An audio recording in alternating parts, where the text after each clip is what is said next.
ya ponen evaluar la calidad de sueño al mismo nivel que evaluar la actividad física en personas con diabetes. Claro. Entonces, tu velocidad de reacción después de no dormir es similar a venir borracho manejando. El tener una buena noche depende de tus hábitos durante el día y de tus decisiones. Entonces, la repetición es más importante que la perfección.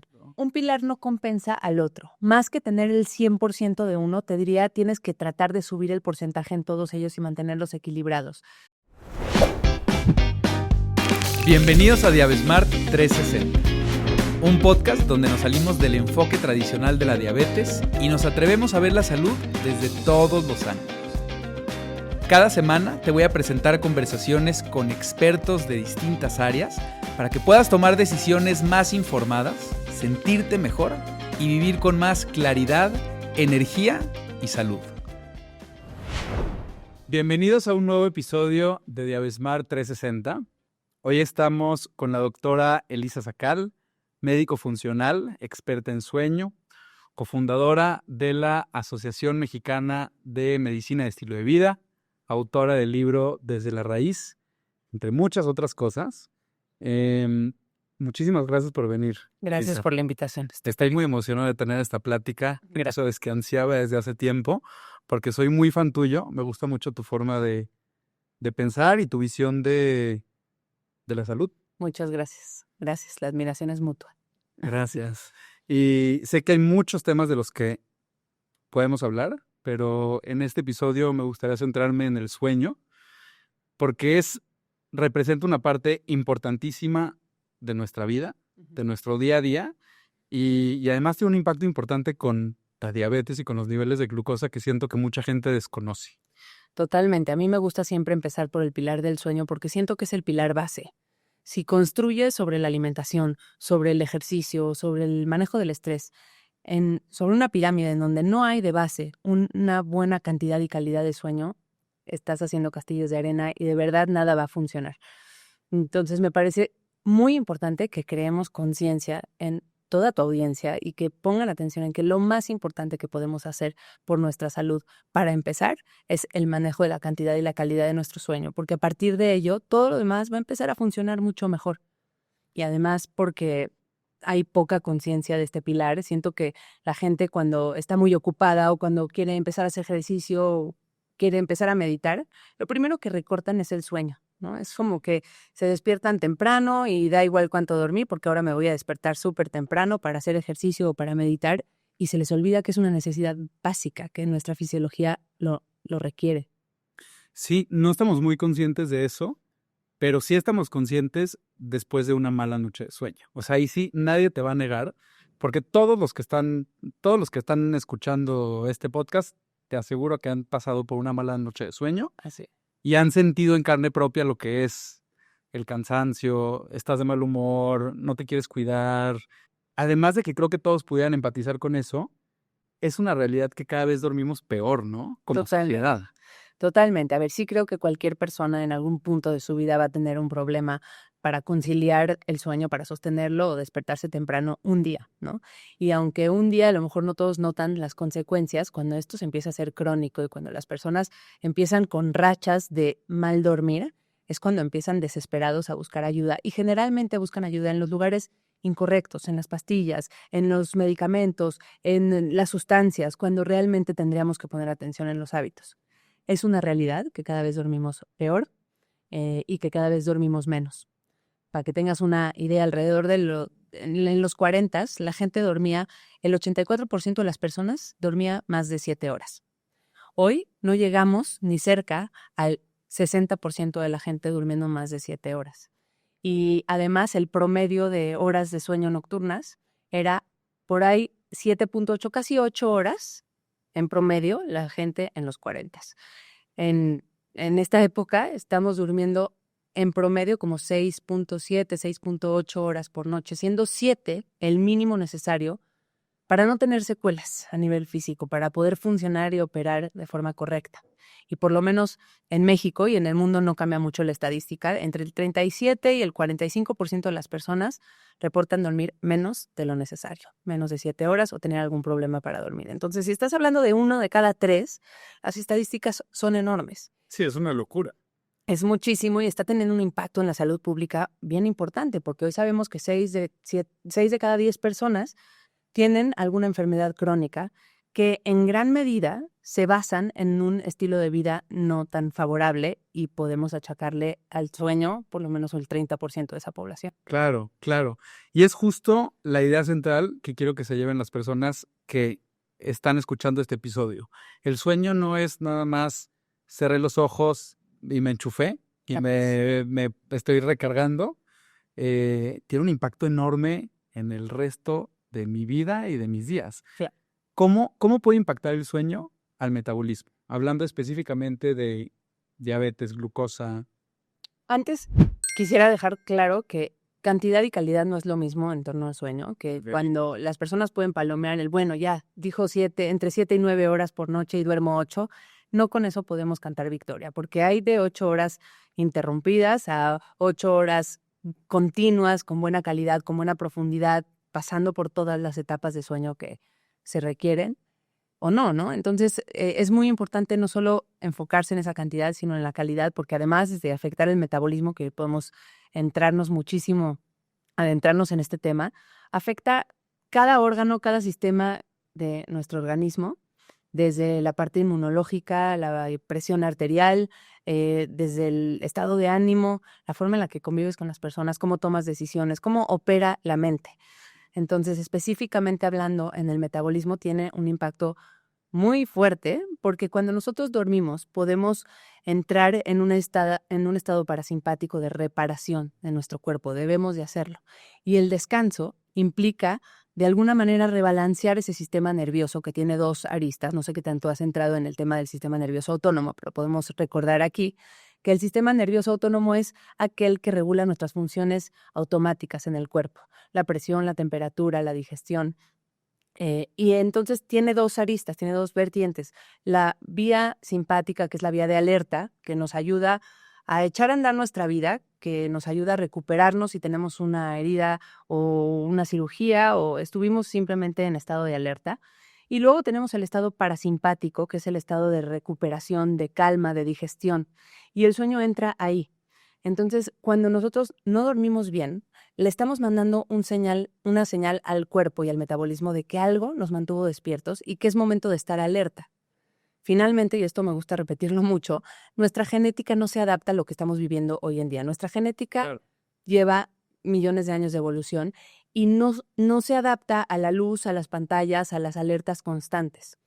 Esto quiere decir que cualquier cosa que nos mantenga despiertos, el cerebro lo va a interpretar como riesgo, como si tuvieras un oso afuera de tu cueva amenazando tu vida.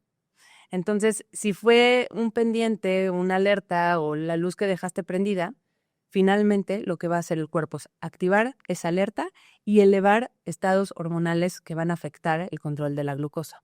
Entre ellos va a aumentar el cortisol, que es la hormona del estrés y que va a hacer que nuestro hígado esté liberando constantemente glucosa para poder tener, pues, energía disponible todo el tiempo. Y eso a corto plazo suena lógico, ¿no? O sea, si realmente hay un oso afuera de tu cueva, pues sí tienes que escaparte o ver qué vas a hacer con la situación. Sí. Pero a largo plazo no está diseñado para eso. Esto de forma crónica empieza a tener implicaciones en la salud muy fuertes, porque el oso llega y se va y ya está, y se prende el estado de calma, de reparación, y el ser humano antiguo tenía la capacidad de prender la alerta, pero apagarla relativamente fácil.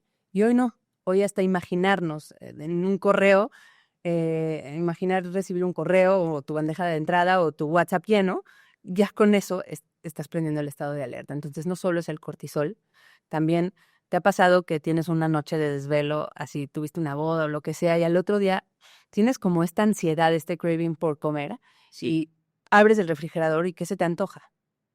No se te antojan ni apio. Lo menos saludable del mundo que se me antoja. Cositas O lo más crujientes, crujiente, dulce, y eso es porque tu instinto animal te pide comer más azucarado, cosas que se digieran más fácil para que tu cuerpo tenga más energía más rápido. Y todo eso también tiene que ver con una composición hormonal que hace que tengas energía rápida, incluida la grelina y la leptina, que son hormonas que nos ayudan a controlar nuestro apetito. Por ejemplo, la grelina hace que tengas más hambre y después de una noche de mal dormir, la grelina se aumenta, entonces tienes más apetito, pero además la leptina, que es la hormona de la saciedad, disminuye, te haces más resistente a ella. Entonces comes y no sientes esa saciedad. Entonces cortisol, grelina y leptina hacen una configuración, una combinación perfecta Claro. para tomar malas decisiones en torno a la alimentación que a corto plazo resuelven, pero a largo plazo empeoran una resistencia a la insulina o favorecen estados de prediabetes o diabetes. Ok. O sea, es real que al día siguiente de dormir mal voy a tener más hambre y voy a tardar más en llenarme, por así decirlo. Es real, es necesario y no es un error, ¿no? Piensa, si tienes una noche de desvelo, pues necesitas más energía de lo normal porque tu cuerpo no ha recibido la restauración que necesita. El problema es prolongarlo. Claro. Con 6, 7 noches de estar así, ya los estados de glucosa en la sangre empiezan a elevarse y cuesta mucho más trabajo controlarlos. Necesitas más insulina para poder controlar esos estados de glucosa. Y esto que dices de si tenemos una mala calidad de sueño, si nos despertamos durante la noche, como este cambio entre el sistema parasimpático, que es el de relajación, con el que me mantiene alerta, siempre es muy evidente. O sea, yo me tengo que sentir muy estresado, muy ansioso para que esté activado el sistema simpático, o puede ser simplemente que me desperté para ir al baño. A ver, el estado simpático o parasimpático no solamente es un estado cognitivo o emocional, no es solo que te sientas estresado emocionalmente o no. El hecho de que tu cuerpo esté en un desbalance, por ejemplo, a nivel nutricional, en donde no tengas los nutrientes suficientes, tienes una pérdida de hierro porque tienes anemia, porque, por ejemplo, en una persona que menstrua, tienes sangrado abundante. Bueno, pues la pérdida de hierro puede ser que haga o que sensibilice al cuerpo a entrar en un estado de estrés o simpático más fácilmente, ¿no? O una deficiencia de vitamina D o de cualquiera de las que hoy en día estamos viendo como deficiencias de magnesio, de omega 3 y demás. Entonces, pueden ser estados nutricionales, pueden ser desbalances glicémicos, porque una persona que no controla, que no tiene un buen control metabólico, que su glucosa hace picos y valles muy evidentes o muy drásticos, también mete a su cuerpo en un estado de simpaticotonía que va a evitar o va a alterar el sueño. Entonces es una relación bidireccional en donde el mal sueño sube el cortisol, sube la glucosa y no permite que lo controles. Y la mala regulación glicémica también altera el sueño, porque también puede haber despertares en la noche por hipoglicemias o porque tengo pacientes que se despiertan en la noche y que de repente cuando estamos monitoreando su glucosa nos damos cuenta que tienen hipoglucemias, sobre todo aquellas personas que despiertan con sudoración o con hambre. Tal cual, tengo un paciente que se despierta a las 2 de la mañana y no puede evitar ir a echarse un sándwich todas las noches. Y entonces tenemos que pensar no en cómo evito que se coma el sándwich, sino por qué está teniendo hambre en la noche cuando la naturaleza hace que el cuerpo tenga un estado de resistencia a la insulina normal en la noche. Es normal que la melatonina, que además es nuestra hormona del sueño y del descanso, genere cierta resistencia a la insulina para que los niveles de glucosa se sostengan a lo largo de la noche. Eso es perfecto, así debe de ser. El problema es cuando hay un mal control de día, porque entonces altera también estos controles en la noche. Esto que estabas mencionando de cuando se sube o baja la glucosa, es algo bastante común en personas con diabetes. Claro. Y de hecho la Asociación Americana de Diabetes, que la verdad es que tampoco es que está lo más avanzado del mundo, o sea, se tarda mucho en dar ciertas recomendaciones.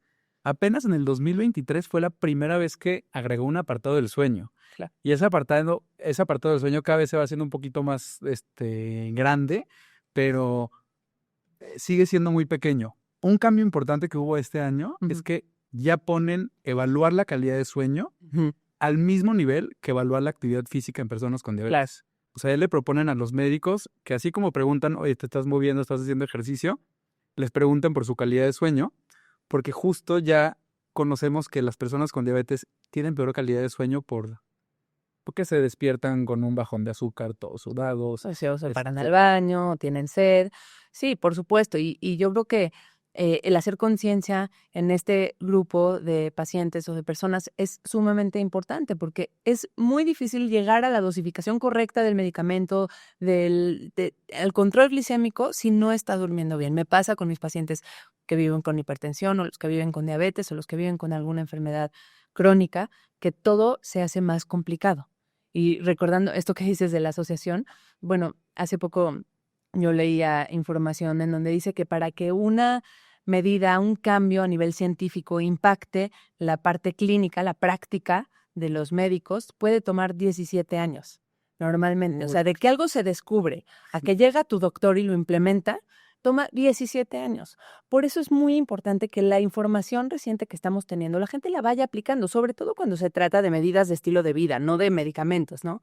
Cuando estamos hablando de hábitos, de conductas, de fácil implementación, me parece que sí necesitamos responsabilizarnos como pacientes para empezar a implementarlos desde ya, porque lejos de causar algún problema, algún conflicto, van a traer muchos beneficios en tu vida, especialmente hablando del sueño. Ok. Antes de empezar a hablar de los hábitos, porque creo que aquí sí se van a llevar varias herramientas, regresando un poquito a esto que viven muchas personas con diabetes, en donde se despiertan a la mitad de la noche, muchas veces se despiertan y dicen, bueno, pues ya me desperté y casi se van a la cocina y empiezan a seguir con sus pendientes, y si se habían quedado con algo en la mente, le dan seguimiento. Ok, es muy importante que si ya se despertaron, aprendamos a manejar esos despertares. Hay muchos tips, muchos hábitos que puedo recomendarles. Lo primero es que revises con tu profesional de la salud cuáles son esas razones por las que pudieras estar teniendo despertares, que si son variaciones en la glucosa, si no hay un buen estado de hidratación durante el día que estás haciendo que compenses durante la noche. En fin, todas esas causas que pudieran ser de alguna manera manejables, pero si ya lo estás atendiendo y queremos mitigar el daño ya que estás despertando, primero es entender que el ciclo de sueño tiene durante el sueño tenemos diferentes ciclos que vas pasando y transicionando por diferentes etapas, y que cada que pasan más o menos entre 90 y 110 minutos, hay microdespertares, y es normal tener esos microdespertares. En gran medida eso es lo que nos ayuda a girarnos, a reposicionarnos, a taparnos, a destaparnos, a ver que todo a nuestro alrededor es correcto y está bien, adecuado y no te pone en riesgo. Siendo así, los microdespertares deberían de ser micros y volverte a dormir y no recordarlos la mayor parte de las veces. Cuando tú te despiertas, si activas el estado de alerta, ese estado simpático, subiendo tu frecuencia cardíaca, subiendo tu temperatura, va a ser mucho más complicado que te vuelvas a dormir. De ahí que vienen las primeras recomendaciones. Si te vas a despertar, te recomiendo que evites ver el reloj, número 1, porque solo genera ansiedad, solo prende el estado de alerta, solo va a meter a la conciencia en todo esto, y al final, ¿qué diferencia hace si son las 2 o las 3? Te vas a volver a dormir si no ha sonado tu alarma o no ha salido el sol, ¿no? Entonces, primero, dejar de ver el reloj es una buena estrategia. Número 2, no prendas pantallas. El solo hecho de tocar la pantalla de tu teléfono y que ilumine solo para ver si no recibiste algún mensaje, 1, está prendiendo el estado de alerta, tu conciencia, para ver qué está ocurriendo, te estás conectando con el mundo exterior. Y 2, y más importante creo yo, te está lampareando. Esa luz que está emitiendo las pantallas, la luz del teléfono, del iPad, de las tabletas o prender la televisión, está bajando radicalmente la cantidad de melatonina que produces durante la noche. Entonces, y este efecto es un efecto sostenido. No es que baja la melatonina y cuando tú te acuestas tu cerebro vuelve a subirla al instante en que te acostaste. No ocurre así. Tarda como 90, 100 minutos en volver a levantar la hormona de sueño para volver a sostener los siguientes ciclos. Entonces, el problema no es solo verla y que puedas dormirte o no, porque si logras dormirte, también la calidad de sueño de esa siguiente hora será mala. Si vas a ir al baño, te recomiendo evitar prender luces, en la medida de lo posible ir en oscuridad, y si no, por lo menos prender una luz muy bajita y cálida, tirándole a naranjas, rojos, luces de pasillo en lugar de luces de plafón, van a ser menos disruptivas para tu sueño. Y regresar a la cama y tratar de hacer meditaciones o alguna práctica de relajación como respiraciones para volver a inducir el estado del sueño, tratar de hacerlo simple, o si no estás pudiendo dormir, pasarte a un sillón, a un espacio que no sea la cama, hacer alguna actividad que no levante tu frecuencia cardíaca, que mantenga la calma y la temperatura baja para cuando te sientas somnoliento regresar a la cama y volver a intentar dormir. ¿Existe alguna cantidad de tiempo así recomendada de máximo de esperar? despierto? Yo te diría que entre 15 y 20 minutos Y además es a ojo de buen cubero porque quedamos que el reloj no lo quieres al lado. Entonces, si sientes que llevas más de 15 o 20 minutos despierto y no te estás pudiendo dormir, lo mejor sería salirte de la cama, ir a hacer alguna actividad tranquila, leer, escribir, tejer, meditar, lo que tú quieras, y regresar hasta que estés otra vez somnoliento. Y algo muy importante para evitar que esto ocurra, porque a muchas personas les pasa que sin tener algún tema metabólico o algún tema crónico presente, se despiertan en la madrugada. Es importante asociar tu cama solo con dormir. Porque si en la cama es el lugar a donde te sentaste un rato a las 2 de la tarde con tu laptop para resolver problemas, y también es el lugar a donde te sentaste a ver una serie y por ahí también cenaste, tuviste una discusión y demás, todo eso el cerebro empieza a asociarlo. Y en esos microdespertares que tienes que mencionar en la noche, va a buscar el menú de opciones de qué más puedo hacer, porque ahorita no estoy relajado. Y entonces se va a ir a pensar en pendientes del día, a resolver problemas del trabajo y demás. Entonces, no hacer nada en la cama más que acostarse a dormir. Ok, ahorita mencionaste algo bien interesante que hablaste de temas como de estar pensando y empezaste a hablar un poquito del estrés, y algo que está muy también identificado en personas con diabetes es el estrés y el distrés, simplemente por vivir con diabetes o con una condición crónica y Claro. todo lo que eso involucra. Y a veces, digo, sí hay muchísimas cosas que alteran nuestra calidad de sueño externas, Claro. pero a veces son internas. Claro, como el estas simple expectativas. hecho de saber que tienes un reciente diagnóstico de una enfermedad crónica es lo suficientemente estresante como para ser un disruptivo de tu sueño y de tu calma y tu tranquilidad en el día. Eso, por supuesto, pienso que es algo que se tiene que manejar con un terapeuta y con un grupo de gente, con una comunidad de personas que te sostengan en este proceso. En una enfermedad crónica siempre lo veo necesario.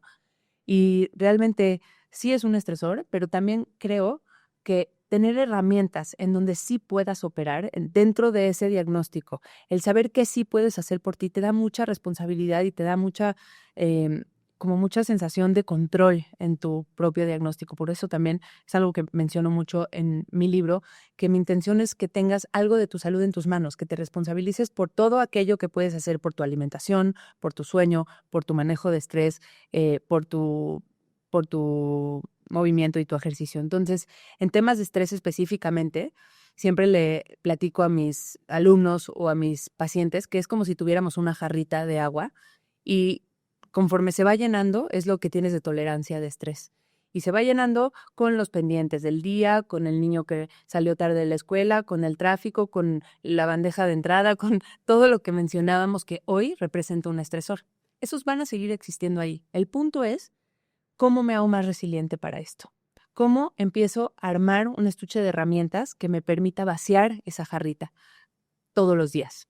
Entonces el estresor va a estar ahí, el diagnóstico va a estar ahí, pero si yo puedo encontrar estrategias de manejo de ese estrés, el sentirme conectado en una comunidad, como lo mencionaba, pero también estrategias para activar el sistema parasimpático, todas las estrategias que activan al nervio vago, que es un nervio, en realidad es un par de nervios que corren bajan por el cuello y pasan por todas las vísceras y las van inervando para dar al final al cerebro información sobre calma, estado de calma, y contrarregular el sistema simpático. Entonces, por ejemplo, las respiraciones diafragmáticas, las respiraciones en donde inhalamos y exhalamos más tiempo del que inhalas, o meditaciones, o el simple hecho de quitarte los zapatos y descalzarte y caminar en la tierra, en una superficie natural, pueden ser buenas opciones para activar ese nervio vago y para poder descargar algo de ese estrés que se va acumulando naturalmente en el día a día. Que estas estrategias que dijiste probablemente ya las han escuchado muchas personas, pero no le dan mucha importancia. Y no es nada más respirar porque creemos que eso te puede relajar, porque hay mucha evidencia detrás. Claro, ¿no? totalmente. Y además pienso que O sea, son lo que recomendaciones potentes. son potentes, y además yo pienso que lo que es importante para nosotros lo agendamos, ¿no? Si algo tienes una junta, si tienes que venir a un podcast o tienes una cena con tus amigas, la agendas para que no se te olvide. Lo mismo haría yo. Si es importante en tu salud el manejo del estrés, agenda tus respiraciones, agenda tus meditaciones, agenda el horario de irte a dormir, porque en realidad nosotros podríamos estar ya hoy en día, como estamos viviendo con la conectividad y la tecnología, podríamos estar todo el tiempo trabajando. Habría tarea disponible 24/7, ¿no? Si quieres no parar, puedes no parar y siempre hay algo que hacer. Y me parece que es súper importante priorizar el cuándo voy a parar y cómo voy a transicionar, porque algo que platicaba hace poquito con un buen amigo es que no solo hemos perdido esa línea entre el trabajo y la vida personal y el descanso, porque pues acaba el trabajo y te llevas el instrumento de trabajo contigo y te la vives respondiendo en el trayecto y cuando llegas y con tus hijos sigues respondiendo y demás, sino que también perdimos las transiciones, porque antes cerrabas la oficina, salías a las, 5 o 6 de la tarde y entonces te ibas en un trayecto hacia tu casa que tomaba 30, 40 minutos, 2 horas, no sé, lo que sea, y entonces había ese cambio, ese switch. Hoy mucha gente trabaja en su casa, cierras la computadora y a 3 pasos está tu vida personal esperando por ti. Entonces, me parece muy importante que, 1, agendemos los momentos de descanso y 2, pongamos más énfasis en los rituales y en las transiciones, específicamente hablando del sueño. Pongamos atención en el momento en el que dejo la vida personal y laboral y empiezo a concentrarme en cómo voy a ir activando el estado de calma por medio de estas estrategias que hemos mencionado. Y a mí me gusta también mucho darles la herramienta de pensar cuál es tu canal más activo, tu canal sensorial. Si eres una persona más auditiva como yo, por ejemplo, entonces lo que más te funcionará será ponerte algo que puedas escuchar. ¿Quieres ponerte un audiolibro? ¿Quieres ponerte un mantra, un podcast, música clásica, lo que sea que active ese estado de calma? Perfecto, intégralo en tu rutina. Si eres una persona más visual, probablemente vas a tener que poner mucho énfasis en la iluminación. Si es iluminación muy fuerte, muy blanca, va a ser estimulante. Si es una iluminación más cálida, más bajita, entonces te va a relajar. Si eres una persona muy táctil, entonces tal vez harás puntos de acupresión, tapping, algo que realmente pueda ayudarte a activar ese estado de calma. Por ejemplo, las gárgaras, lavarte los dientes y hacer gárgaras estimula el nervio vago porque pasa por ahí. Sí. Entonces, esta puede ser una estrategia táctil útil. Y ante la duda, y me falta la olfatoria, que también es súper poderosa, el tratar de detonar memorias de calma por medio de una esencia. No porque el aceite esencial sea detonante de sueño o no, que eso es otra conversación. Hay algunos que pudieron tener algo de evidencia científica, como la lavanda, ¿no? Por ejemplo. Pero fuera de esa discusión, es más el qué tipo de aceite esencial detona en ti memorias de calma. Sí. ¿No? Porque la memoria olfativa es súper poderosa y poder traerla al momento del descanso y en la transición hacia el sueño puede ser una muy buena idea. Y combinar canales. Si te está costando trabajo, utiliza todos los canales para poder hacerlo. No me acuerdo en dónde leí que a veces las personas buscan mucho como qué té es el que me necesito tomar para dormir. Así es. Y había evidencia de que era como más potente El todo lo ritual, alrededor por del té. supuesto. O sea, el yo estar consciente de que me voy a ir a hacer un tecito porque ya me voy a ir a dormir poco a poco. Exacto, es lo mismo que te Está mencionaba calientito, lo hueles. de las esencias. O sea, no es tanto la sustancia en sí, sino el ritual que haces y el momento que te estás dando de pausa para tomarte el té, sentarte sin pantallas, tomarte 15 minutos de relajación. Eso es más poderoso que el té en sí. Yo una vez te escuché decir algo que me cambió por completo la forma de pensar en el sueño y hasta ahorita yo lo promuevo, uso tus palabras. Era algo así como los hábitos del día son los que condicionan a tu calidad de sueño y que no te puedes esperar, o sea, no puedes tú creer que por simplemente que sea de noche y estás tocando tu cama, ya te vas a dormir. O sea, tienes que Exactamente. trabajar durante el día. Es una preparación de 24 horas. El tener una buena noche depende de tus hábitos durante el día y de tus decisiones. Y eso realmente va a ayudar a que el cerebro se vaya desconectando. Pero además, hay un punto aquí importante. La melatonina es una hormona que deriva de la serotonina, como lo habíamos, no lo había mencionado, pero la serotonina es un neurotransmisor del estado de felicidad necesario para operar bien durante el día. Y la serotonina se libera a partir de la exposición de mis ojos a la luz natural del sol. Entonces, cuando yo me expongo a la luz natural del sol y libero serotonina, estoy favoreciendo que por la noche haya materia prima suficiente para crear melatonina. Entonces, tu hormona de sueño también depende de cuánto te expusiste al sol durante el día y esto mucha gente no lo sabe. Y si hacemos un análisis, una reflexión de cuánto tiempo pasamos de nuestro día al interior, se aleja muchísimo de lo que el ser humano había estado expuesto a lo largo de la historia y de su evolución a la naturaleza. Entonces, hoy que salimos de la casa, muchas veces antes de que siquiera salga el sol, la gente se pone a veces lentes oscuros en el carro, entonces no se expuso lo suficiente. Llegan a la oficina, están dentro, no cerca de una ventana, salen a la hora que el sol ya se metió y, en fin, así, Y nunca 90%. el sol. Nunca vieron el sol y eso es fundamental para el estado de ánimo y para el sueño.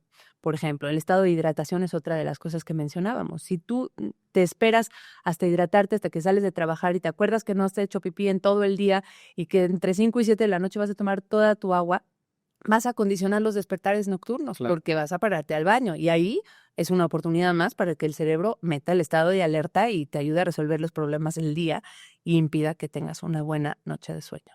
Sí. Así como eso, ¿qué otras cosas podemos hacer durante el día para que ya en la noche lleguemos a tener un sueño más restaurador?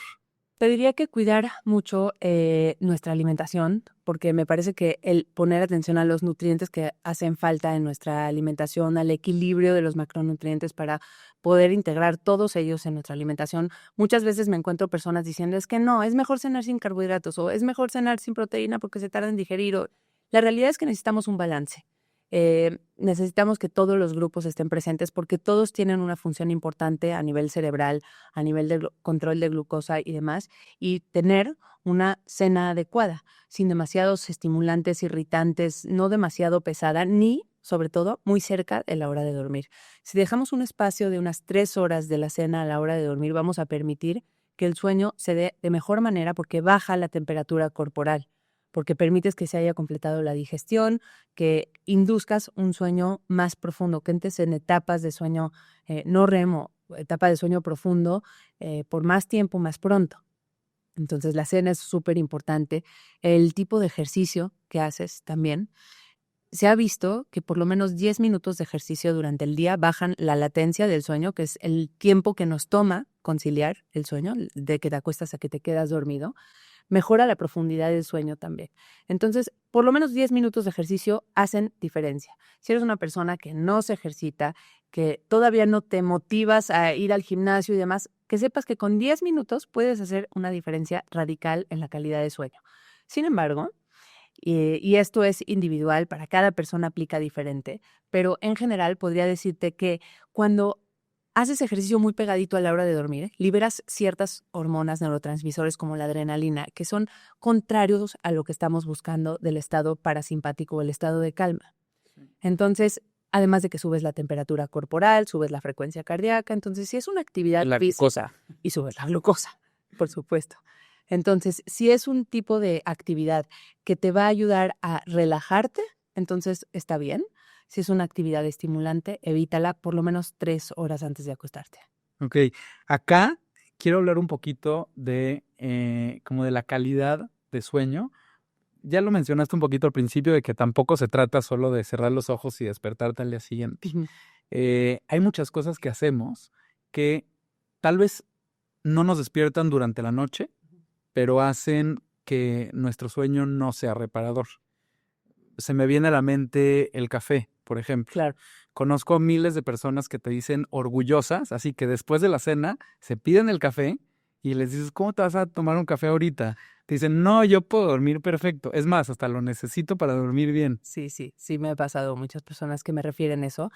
La cafeína es un tema muy interesante.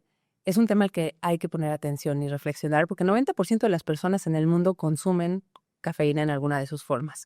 Y es una sustancia al final psicoactiva, te va a activar de alguna manera y depende mucho de tu metabolismo para ella. Si nosotros tenemos un grupo de enzimas que metaboliza el café y muchas otras sustancias y depende cada uno de su metabolismo me refiero a qué tan rápido la eliminan de su cuerpo, si le va a caer bien el café, si le va a caer mal y si lo va a activar o no lo va a activar. Esto está condicionado genéticamente, no es algo que tú puedas modificar. No te adaptas a tomar cafeína, más bien puedes ir perdiendo la tolerancia, puedes ir necesitando cada vez más, sí, pero dependiendo, te digo, cómo lo metabolizas. Entonces, la cafeína lo que hace es que ocupa los receptores, como si estuvieran jugando al juego de las sillas de los niños, y en lugar de que se siente un niño, se sienta alguien más o quitan la silla. Bueno, los receptores son la silla, La adenosina son los niños y la adenosina me refiero a una sustancia que se va acumulando en el día y que te va haciendo sentir cansado. Y entonces la cafeína, en lugar de que permita que la adenosina vaya y se siente en su receptor en su silla, le quita Es cierto, el lugar cafeína. y se sienta la cafeína. Y el problema es, ¿ya no está el niño ahí? ¿Ya no está la adenosina ahí? No, sí está. El problema es que no la sientes, no la percibes. La sensación de cansancio no se siente porque la cafeína ocupa el receptor. Okay. Por lo menos alrededor de 6 y 8 horas, que es su vida media. Y ojo, porque con vida media no quiere decir que en 6 a 8 horas se va la cafeína de tu sangre, se va la mitad de su concentración. Sigo teniendo la mitad en el cuerpo. Sí, si te tomaste un café a las 8 de la mañana, a las 4 de la tarde, puede todavía haber cierta cantidad y así vas aumentando la cantidad de horas y a veces no es suficiente esa cafeína para impedir que te duermas, pero puede ser suficiente para impedir que entres a estados de sueño profundo o que altere la arquitectura o la calidad de tu sueño. Entonces, tenemos que tratar de ciclar esa cafeína, de no tomarla todos los días para permitirle al cuerpo recuperar sus ritmos y también evaluar cómo me cae. Yo, por ejemplo, me tomo un café y me da una ansiedad terrible. Me dan palpitaciones, me siento inquieta, me siento preocupada, es rarísimo. Y resulta que en mi familia es algo muy común y cuando me hice el estudio genético para saber cómo estaban mis citocromos y mis enzimas que metabolizan la cafeína, confirmaron lo que yo ya sabía. No metabolizo bien la cafeína, me tardo mucho y entonces me dan los efectos tóxicos. Si eres una persona que puede tomarse un café y no impide su sueño, probablemente la cafeína te hace mejor que aquellos que no nos cae bien. Okay. Sin embargo, no es una buena idea tomarlo muy pegadito a la hora de dormir porque va a afectar tu calidad de sueño. Para aquellas personas que no lo metabolizamos bien, lo mejor sería evitar tomarla o tomarla por lo menos con 12 o 13 horas de espacio del último café a la hora de dormir. Okay. Para los que lo metabolizan un poquito más rápido, tienen un rango un poco, o sea, pueden tomarlo un poquito más tarde, yo te diría 2, 3 de la tarde y evaluar cómo está tu calidad de sueño. Que esa evaluación es subjetiva, o sea, sí sirven los gadgets y demás para medirlo, pero ¿cómo te sientes al otro día? ¿Está siendo suficiente tu calidad de sueño? Porque si no, tal vez tendrías que darle un tiempo a tu cuerpo sin cafeína y evaluar tu sueño antes y después de ella y ver qué cambia. Y así como la cafeína, ¿qué otras cosas pueden alterar la calidad de sueño? Otras sustancias como el alcohol y la marihuana. El alcohol es verdad que disminuye la latencia de sueño.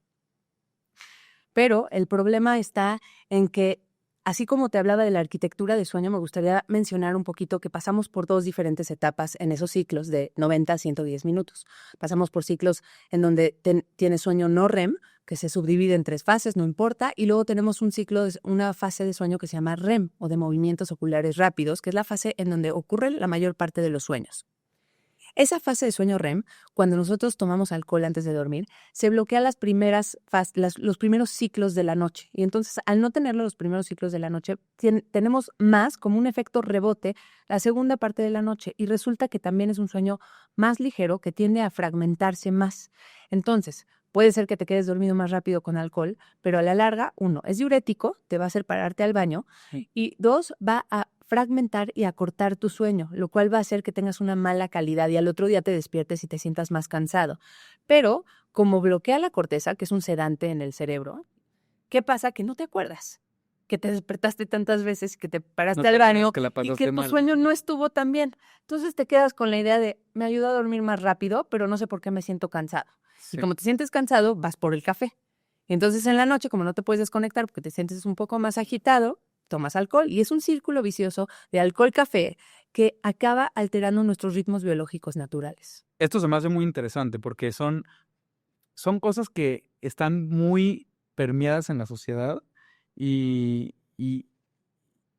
hasta hay ideas que son completamente falsas, como el vino que dices, híjole, con esta copita voy a dormir como bebé, pues realmente no estás descansando. O sea, como dices, sí, te va a mandar a dormir, pero no vas a descansar. Independientemente hablando del hecho de que en personas con diabetes va a alterar radicalmente sus niveles de glucosa. También. Entonces, por supuesto que no es recomendable y que sí lo veo tristemente como una muletilla común en temas del sueño, la gente que se echa la copita para poder descansar mejor y es totalmente un mito.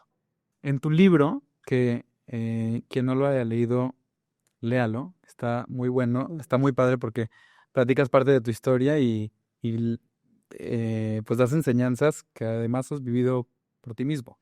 Y hablas mucho sobre cómo es importante tomar en cuenta todo el estilo de vida cuando quieres atacar una causa de raíz. Si nos centramos aquí en el sueño, que en realidad pues todo hay que abarcarlo de forma integral, ¿no? Así es, pero así vengas conmigo por el tema de que no duermes bien o porque quieres hacer más ejercicio o tienes una enfermedad crónica o yo qué sé, un dolor crónico, siempre tenemos que abordar todos los pilares. Aunque hoy estamos hablando específicamente del sueño, tenemos que saber que el sueño impacta a todos los pilares y les voy a dar un ejemplo. Por ejemplo, si tú no duermes bien, y ya llevas un rato entrándole al gym y te metiste al fitness y quieres hacer músculo y ponerte más marcado y demás, pero no duermes bien, malas noticias. El 70% de tu hormona de crecimiento se libera en tu sueño profundo las primeras horas de la noche. Si no estás durmiendo bien, la hormona de crecimiento no va a permitir que crezcas esos músculos. Entonces es un esfuerzo pues que se está llevando a cabo en vano o no de la mejor manera. Y lo mismo que acabamos de hablar en temas de alimentación. Si tú por no dormir bien, vas a estar entrando en un estado de resistencia a la insulina, en donde no se puede metabolizar bien los carbohidratos. ¿Qué va a ocurrir con esa alimentación que estás tratando de cuidar? Que por default estás llevándote la contra porque estás liberando más entre cortisol y más glucosa y más insulina, lo cual va a acabar haciendo más depósitos de grasa, porque al final el cuerpo está recibiendo la instrucción de que está bajo amenaza y va a almacenar. Entonces, ni la alimentación ni el ejercicio, y ni hablar del estrés, porque entre el sueño y el estrés hay una relación súper estrecha. El simple hecho de no dormir va a hacer que te sientas ansioso el otro día o con tendencias o tintes depresivos, porque no puedes controlar el estado de ánimo de la mejor manera. Esa fase de sueño que mencionábamos, el sueño REM, además de contener el 80% de nuestros sueños más rebuscados, también es el momento en donde se editan nuestras emociones, en donde nuestra atención, nuestra concentración, nuestra memoria se van fijando y se van arreglando y editando y funcionando de mejor manera. Entonces, si no duermes bien, pues ¿qué va a pasar al otro día? No vas a ver con la claridad que tienes que ver las cosas. Vas a ver todo a través de un lente oscuro con mucho más negatividad. Te va a costar trabajo hacer equipo. La empatía se complica muchísimo, la toma de decisiones. Hay un artículo por ahí que dice que pasar 19 horas despierto y manejar es equivalente a manejar con niveles de alcohol de 0.08%, siendo este el límite adecuado para poder manejar. ¿Me explico? Entonces, tu velocidad de reacción después de no dormir es similar a venir borracho manejando. Entonces, esa nitidez se va a ir perdiendo y, por lo tanto, pues se van a afectar todos tus pilares, porque si así ves la vida, ¿qué decisiones vas a tomar y cómo te vas a ir acercando a tu salud? Eso es mi intención con todos los capítulos de mi libro, es hablar de todas esas áreas de las cuales te tienes que hacer cargo tú, Claro. con no recetas de cocina, sino con información para que sepas cuál es el pilar más débil en tu vida. A lo mejor no es el sueño, a lo mejor es el ejercicio porque vives en sedentarismo. Bueno, pues empezar por ahí, porque al final no se trata de perfección, se trata de mejorar cada uno de ellos un poco más y de irte acercando hacia donde tienes que estar. Dicen que más vale bueno que perfecto, ¿no? Y que tenemos que buscar la manera de cómo sí puedo hacerlo y cómo sí puedo sostener este hábito a largo plazo. Si yo hoy les digo que tienen que dejar las pantallas 1 hora y media antes de acostarse y te suena dificilísimo, bueno, a lo mejor empezar por 30 minutos, y eso es lo que puedes sostener 30 minutos todos los días y ya lo irás perfeccionando. Y si no puedes alargar el tiempo porque te reta demasiado, bueno, incluye otro hábito, cena 3 horas antes de acostarte. Creo que esto es algo que requiere planeación y ejecución y sobre todo requiere prioridad, porque aquellas personas que me dicen es que no puedo porque tengo que hacer tal o cual, necesito replantearme en la situación de si mi salud no es mi primera prioridad, nada de lo demás va a ocupar el mismo espacio, va a tener la misma importancia. Si yo no estoy bien, al final, nada va a funcionar como yo lo estoy buscando. Ahorita dijiste que cuando tenemos los pilares hay que ponernos a pensar en tal vez cuál tenemos que fortalecer más. Exacto. Pero eso no quiere decir que vamos a desatender uno. O sea, al final de cuentas todos son pilares. Y sí pasa mucho, y yo creo que a muchas personas que están escuchando esto les va a caer el saco, que dicen, oye, pero yo desde que me dieron el diagnóstico, pues me enfoqué en controlar mis niveles de glucosa, entonces he cuidado muchísimo mi alimentación y he hecho muchísimo ejercicio.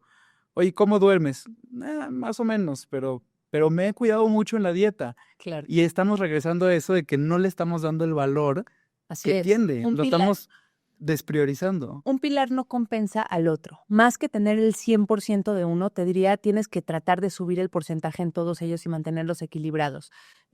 Lejos de pensar en solamente el 100% de alimentación, a lo mejor voltea a ver de esos pilares del estilo de vida cuál es el más débil y ayuda a levantarlo, porque al final, si ya construiste sobre la alimentación y ya lo haces bien, ahora tienes que voltear a ver qué sostiene esa alimentación. Ok. Y hablando de los hábitos, son las recomendaciones, pues es tener buenos hábitos durante el día para poder dormir bien.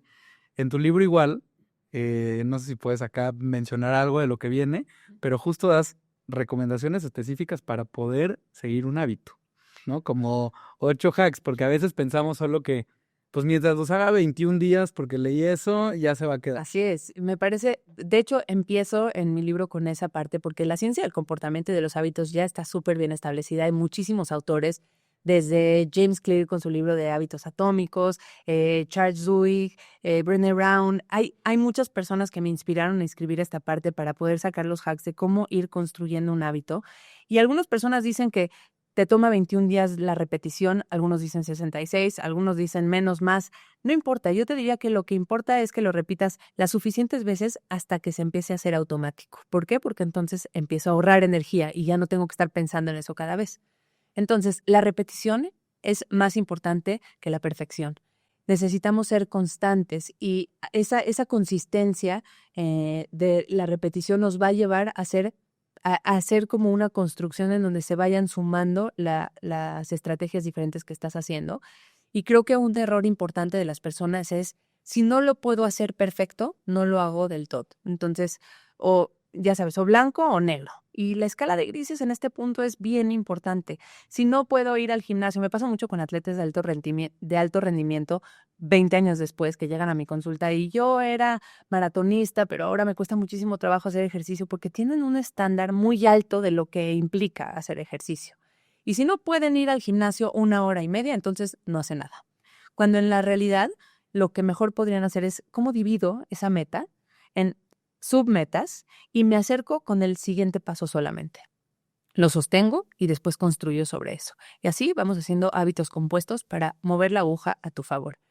Entre otras cosas, creo que el segmentar esa meta, otra es bajar esa expectativa y decir, no tengo que ser otra vez maratonista, tengo que moverme. Y sobre todo, cómo fijo la identidad en esos hábitos, porque si solo digo, quiero correr, no es lo mismo que decir quiero ser corredor, porque el querer ser una identidad, el tener una identidad, se arraiga más a tu personalidad y esto permite y favorece que te acerques más a eso que estás buscando, además de rodearte de las personas que te van a aplaudir y que son eso que estás buscando, que modelan, que son un ejemplo, favorece muchísimo el hábito.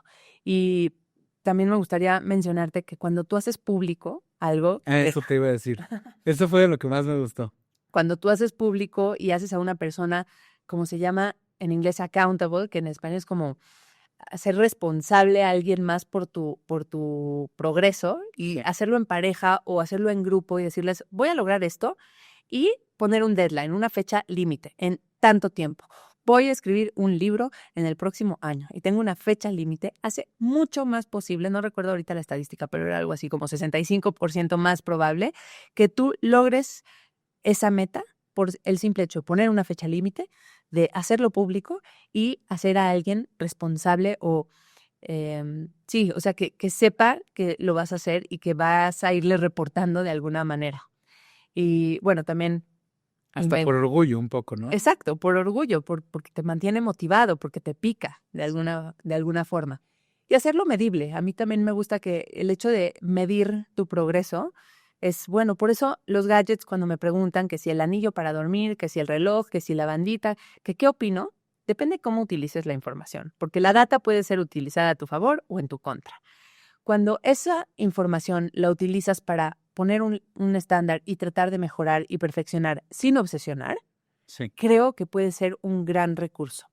No, independientemente del hecho de si es perfecto para medir el sueño o no alguno de estos gadgets, que no lo creo que los están perfeccionando y están dándonos información de tu frecuencia cardíaca, de tu temperatura, de la frecuencia respiratoria, de la variabilidad de la frecuencia cardíaca, que son métricas que sí nos indican cómo está el estado parasimpático-simpático, cómo estoy en tanto a alerta, calma. Y sobre todo puedo tener mucho feedback con esas métricas de las conductas que estoy haciendo. Si yo ayer fui a cenar con mis amigas y me tomé una cerveza y de repente estoy viendo en mis métricas que, híjole, mi frecuencia cardíaca no bajó en toda la noche, estuvo súper alta y la temperatura también, y al otro día me siento como cansada, bueno, pues ya sé cuál es el efecto de comer tarde y de tomar. No es que lo vas a dejar hacer para siempre, o sea, no se trata de dejar de vivir, pero de balancear sí, de entender cuándo es una excepción y cuándo ya se está volviendo la regla, ¿no? Dicen que una excepción en un hábito se trata de hacer las cosas 80-20, la regla del 80-20, 80% de las veces consistencia, 20% de excepción. Solo que la gente no toma en cuenta que viernes, sábado y domingo no es una excepción, es un 30% de la semana. Entonces, para que realmente estés haciendo una excepción, tendrías que calcular como día y medio aproximadamente en una semana o 3 días de 2 semanas, ¿no? Y que realmente sepas escoger esas excepciones. Si tuviste una desvelada, si tuviste un día súper estresante, si ya traes el acúmulo de este estrés que va a afectar o puede afectar tu sueño, tal vez no es el momento de tomarte la cerveza o de desvelarte en una cena. Sí. Y cómo voy haciendo conciencia de el equilibrio y el balance que mantengo en esos hábitos durante la semana, creo que se van a manifestar bastante en tu sueño. Sí, de acuerdo. Creo que entre más conscientes y educados estemos y conozcamos nuestra salud, más libres vamos a ser para tomar decisiones, aparte en tranquilidad, sabiendo que... Yo también lo creo. A mí me emociona todo el tema de la tecnología en torno a las métricas de nuestra salud, el poder cada vez tener más acceso a medir nuestra glucosa, a medir nuestra frecuencia, a medir nuestra variabilidad de frecuencia cardíaca. Todo eso yo creo que va a ser muy útil el día de mañana. También reconozco que hay muchas personas que no les viene bien, que genera muchísima ansiedad. Si eres esa persona, tal vez no estás listo o tal vez necesitas un profesional que te guíe de la mano para poder interpretar esa data o educarte más al respecto para saber qué representa y no solamente qué representa, sino cómo lo contrarresto, porque creo que lo que genera ansiedad es tener información con la que no sé qué hacer. Entonces, si sabes cómo operar, ¿qué pasa si tu frecuencia cardíaca estuvo alta? Bueno, pues ceno más temprano, hago más frío mi habitación, hago más larga mi rutina, encuentro un periodo de meditación durante el día, bueno, pues entonces ya sé lo que voy a hacer. Si no te sientes listo, tal vez es momento de educarte, de informarte y luego tal vez adquirir alguno de estos gadgets. Ha estado muy interesante esta conversación. Gracias. Creo que ojalá que quien lo escuche le hayan caído varios veintes o hayamos logrado sembrar como varias semillitas de empezar a darle el valor que tiene el sueño y de empezar a investigar y de meterse un poquito más en cómo mejorar su calidad. Si tuvieras que dar una recomendación final a las personas que nos están escuchando, ¿cuál sería? Me encanta esa pregunta porque siempre digo algo diferente en las entrevistas, pero ahora les voy a decir una que no he dicho mucho. Yo integraría más pausas. Siento que estamos viviendo un nivel de ajetreo en nuestra vida en donde el único momento de pausa es en el que te acuestas en la cama. Y como el cerebro dice, pausa, ok, aquí es donde le voy a aventar todas las preocupaciones del día. Entonces, como no permito esos espacios durante el día, la mente me traiciona antes de dormir. Si tan solo encontráramos espacio en algún momento durante tu trabajo, en algún momento durante tu día de 15 minutos, de estar en calma, de simplemente en calma sin pantallas, por cierto, porque si no aclaro esto, la gente cree que me refiero a scrollear, porque a muchas personas lo identifican eso con despejar la mente, ¿no? Y entiendo, pero en realidad necesitamos volver a reencontrarnos con los estados de calma y de hacer nada. Y de 15 minutos de reflexión, de simplemente permitir que la mente piense, que salgan esos momentos de ansiedad, de angustia, porque al darles espacio, y a veces hasta escribirlos, permitimos que la mente se calme y se relaje y pueda entrar en estados de sueño más rápido y más profundo. Lo voy a empezar a implementar. Agendado, acuérdate que si es importante para ti, lo tienes que agendar. Sí, me llevo muy buenos aprendizajes, espero que ustedes también. Elisa, muchísimas gracias por estar en este episodio. Estoy seguro de que le vas a ayudar a muchísima gente. Y bueno, pues a ti que me escuchaste, como siempre, muchas felicidades por involucrarte en aprender de tu salud y nos vemos en el próximo episodio.